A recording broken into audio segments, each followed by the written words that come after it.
Então, a nossa tarefa então no nosso aprendizado de máquina é o seguinte: como, dada uma entrada x e uma saída y, prever a saída de dados desconhecidos. Então, a ideia é que você tem que criar o objetivo do método de aprendizado de máquina é aprender uma função ou modelo para mapear x para um determinado y. Eu vou mostrar nessa parte da aula também um exemplo que vai fazer exatamente isso e vai ficar bem claro isso daí para vocês. Então aqui também tem alguns exemplos bem simples também, né? Por exemplo, você está querendo estimar o preço de uma casa pelo tamanho. Então, no nosso caso aqui, o atributo é a entrada é o tamanho da casa, e de acordo com a entrada o tamanho da entrada, né, que é o tamanho da casa, eu estou querendo prever o preço que ela vai ter. E aí eu tenho vários exemplos aqui, ó. E esses exemplos eu já tenho essa saída, e com isso eu posso tentar fazer, por exemplo, uma regressão. A regressão é, por exemplo, traçar uma reta, ax mais b, que serve para prever o valor y dado x. Então, por exemplo, você tem aqui uma reta, você tem que descobrir qual que é a reta que você vai fazer isso com a quantidade menor de erro. E isso a gente vai tratar de como se faz isso depois em algumas outras aulas que eu vou postar aqui. Mas a ideia é justamente você descobrir essa reta. Quando você descobriu essa reta, você descobriu esse modelo. Ou seja, você descobriu uma reta que para esses modelos que você conhece, você consegue uma solução.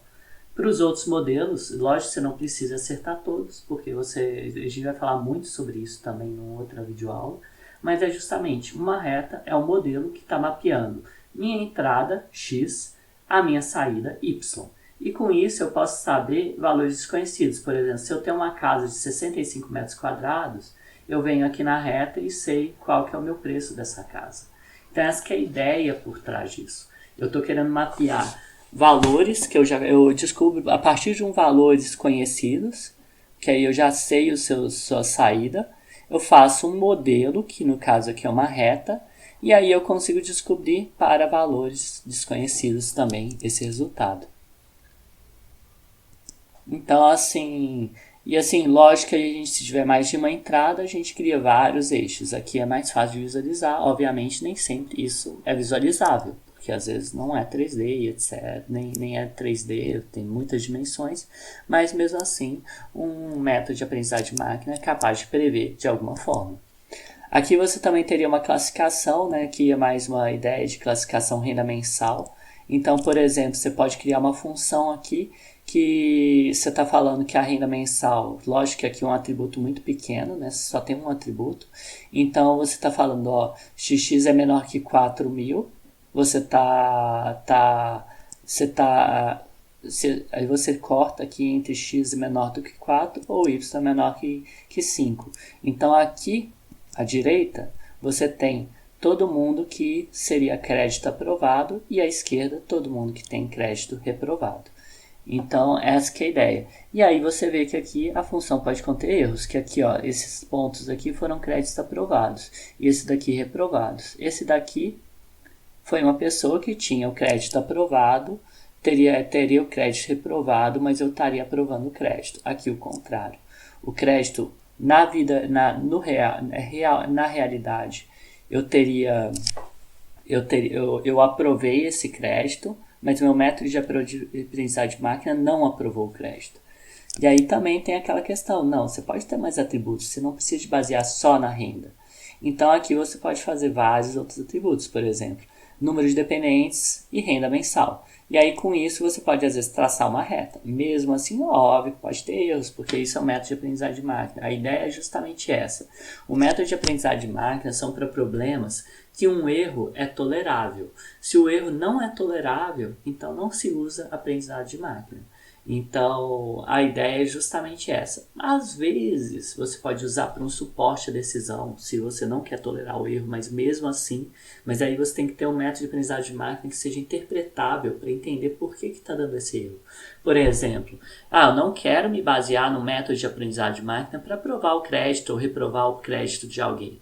Mas você pode usar o método de aprendizagem de máquina para falar, ó, o crédito dessa pessoa está reprovada, e ele tentar explicar por que ele achou que o crédito dele está reprovado. Em alguns métodos de aprendizagem de máquina, isso é possível, alguns outros não. Isso é muito interessante. Porque aí, se você está querendo fazer isso, você está querendo mostrar isso para o usuário, você vai procurar métodos de aprendizagem de máquina que isso é possível. A gente vai falar sobre isso também até. Por exemplo, a árvore de decisão, que eu vou falar no próximo vídeo. Não, acho que vai ser nesse vídeo mesmo, desculpa. A gente vai falar sobre isso e é justamente, você consegue ver por que você tem um resultado. Isso é muito interessante, porque isso ajuda no processo de decisão e não necessariamente uma pessoa vai ter que se basear só no método de aprendizagem de máquina para definir a decisão sobre algo que seria importante para a sociedade, para as pessoas, etc. E geralmente também não é fácil dividir a classe por apenas uma reta. Então, às vezes a gente precisa de mais coisas, a gente vai falar sobre isso também. E aqui a gente vai falar outro exemplo, que é um exemplo sobre o meu doutorado, que é para prever a qualidade de conteúdo da Wikipedia. O problema aqui é o seguinte. Aqui você tem páginas na Wikipedia, artigos da Wikipedia, e muito facilmente você consegue... Não é que muito facilmente, mas assim... Páginas da Wikipedia, elas podem ser previstas... Páginas da Wikipedia, elas têm o seu conteúdo já previamente rotulado segundo a classe. Então, a comunidade da Wikipedia já rotulou alguns artigos, que são artigos que eles querem até mostrar o padrão de qualidade de acordo com alguns critérios de qualidade, como se tem citação, se a citação está bom, se o texto está legível, se tem um ponto de vista neutro. Então tem vários critérios de qualidade, e aí eles fizeram uma escala de qualidade. Aqui está falando que é de 0, que é um artigo rascunho, que é um artigo bem pequeno, que tem pouquíssima informação sobre o assunto, até um artigo de destaque. Então essa que é a ideia da classificação manual. As pessoas já da Wikipedia já fizeram essa classificação manual de alguns artigos. Mas acontece o seguinte, que a classificação manual não consegue classificar todos os 4 milhões de artigos da Wikipedia e muito menos, às vezes, cuidar para que se mantenha essa classificação atualizada, porque os artigos só mudam e aí você tem que alterar a classe de qualidade dos artigos, verificar a modificação e etc. Então, por mais que seja uma avaliação manual colaborativa de muitas pessoas, nem sempre artigos pouco populares iam estar com a classificação atualizada, principalmente os poucos populares, né? Então, é importante, às vezes, é interessante que se tenha um método de aprendizagem de máquina que tenta prever se um artigo é bom ou ruim. Eu vou falar um pouquinho sobre esse problema aqui. A ideia é justamente aqui. Aqui é um exemplo de artigo rascunho, isso daqui é todo o artigo. Então você vê que tem poucos parágrafos, tem poucas seções, tem alguns links externos e você deve ter, aqui tem algumas citações, aqui esse vermelhinho aqui é um link quebrado, por exemplo. Então nem tudo, você vê que a qualidade já é menor, você vê o tamanho dele. Então assim, até o tamanho é algo que você pode usar para tentar prever. Então, tamanho, número de parágrafos, número de seções, número de links externos. Olha aqui um artigo de destaque. O artigo de destaque tem imagens. Isso daqui é só o resumo do artigo. Aqui tem várias seções, uma tabela de conteúdo de seções. Então, info. Lógico que assim, a gente está vendo os dois extremos, fica muito fácil identificar qualidade. Tanto que tem um artigo que falava, eu consigo identificar entre artigo de destaque e rascunho com 90% de precisão. É claro, porque é só ver o tamanho, você nem precisa de método de aprendizagem de máquina, você põe um if lá, if tamanho é tanto quase. Então não é tão assim, é fácil se você está querendo discutir, se você está falando entre um artigo de destaque e um artigo rascunho. Mas é um desafio muito grande se você está querendo pegar, definir artigos de qualidade muito próximos, por exemplo, um artigo bom de um artigo muito bom. Aí é um pouco mais difícil essa tarefa. Então, a ideia é justamente essa, né? Então, você tem vários atributos. Você tem métricas textuais, por exemplo, provenientes do texto, como seção, citação, e número de citações, número de seções. Você tem métricas do histórico de edição do artigo, por exemplo. Número de edições feitas por usuário que já estão cadastrados na Wikipedia. Número de edições feitas por usuários não cadastrados na Wikipedia, que são só IP. Número de edições nos últimos 3 meses. vezes, número de edições totais. Então tem várias métricas de edições e métricas dos links das páginas. Então assim, se essa página desse artigo foi linkada, tem muito artigo linkando para ela. Tem PageRank, que é bem interessante, depois vocês pesquisam se vocês não sabem como que é. Mas ele é uma métrica interessante também para isso, para que analisa a grosso modo a popularidade de uma página.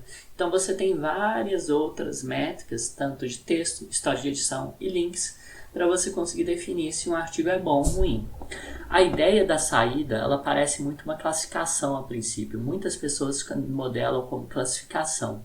Eu gosto de modelar ela como regressão, porque se você for pensar, por mais que a nota é uma nota de 0 a 5, ela é categórica, você pode pensar que mesmo entre os artigos bons, existem artigos às vezes que estão prontos para irem para outra classe, por exemplo, um artigo bom que está sendo evoluído e está já se aproximando do artigo muito bom. Isso você não consegue ver usando categorias, ou seja, usando classificação supervisionada. Mas usando regressão, também supervisionada, obviamente, coloquei o supervisionado sem querer, mas usando regressão você consegue ver o grau, o quão bom, o quão ruim você tem de artigos da mesma classe. Então você vê artigos 4.5, que você está mais próximo do 5, e às vezes um 4.2 que não está tão próximo. Então a gente decidiu modelar isso como regressão. Como você pode ver nesse exemplo, você pode modelar um problema como regressão ou classificação. Isso depende muito da situação, ou do que você tem, ou do teu propósito também, final. E aqui eu vou mostrar também uma coisa bem bobona, também explicando justamente a questão do que a gente já falou, né? Mas também nem sempre um atributo só você é capaz de separar bem as classes. Eu dou um exemplo, uma visualização bem rápida usando o ECA, que é uma ferramenta de visualização boa, é bem rápida para ficar brincando. Ela é livre, vocês podem baixar ela na internet, então ela é bem interessante. Então, no ECA eu fiz esse gráfico aqui. Então você tem aqui artigos de destaque que estão em azul, e artigo em vermelho aqui são artigos que são Start Class, nem são os artigos stubs que são rascunho, né? Porque justamente eu quero também mostrar também que também não são tão artigos que só pelo tamanho a gente conseguiria resolver. E aí a gente teria justamente Então, vamos pensar aqui no tamanho. O tamanho do artigo, vocês vão ver que aqui claramente, a partir disso daqui, o tamanho do artigo é mais para artigo de destaque. Aqui, daqui para baixo, são tamanhos para artigos Start Class. Então, o que acontece? Artigos que estão aqui, esses azuizinhos aqui, ó, eles seriam classificados como Start Class se a gente não levasse em consideração o número de citações. Então, aqui seria muito ruim. E da mesma forma aqui, vamos pensar aqui se a gente levasse em consideração só o número de citações. Então aqui número de citações, daqui para baixo daqui para a esquerda seria artigos Start Class, daqui para a direita seria artigos bons. Então esses artigos que estão aqui em azul seriam classificados como Start Class, concorda? Se a gente usasse só o número de citações. Então essa que é a ideia. Então se a gente às vezes usasse só um atributo para prever, a gente não conseguiria fazer algo como uma reta aqui, né? Para separar artigos de destaque para Start Class. Então, é interessante usar vários atributos. Isso é bem interessante também. Aqui são dados de 3.294 artigos. Eu vou mostrar o trabalho que a gente fez sobre isso no final desses slides. Então, agora a gente vai ter um outro exemplo, que é o exemplo da previsão automática de resultados da seleção brasileira. Deixa eu terminar.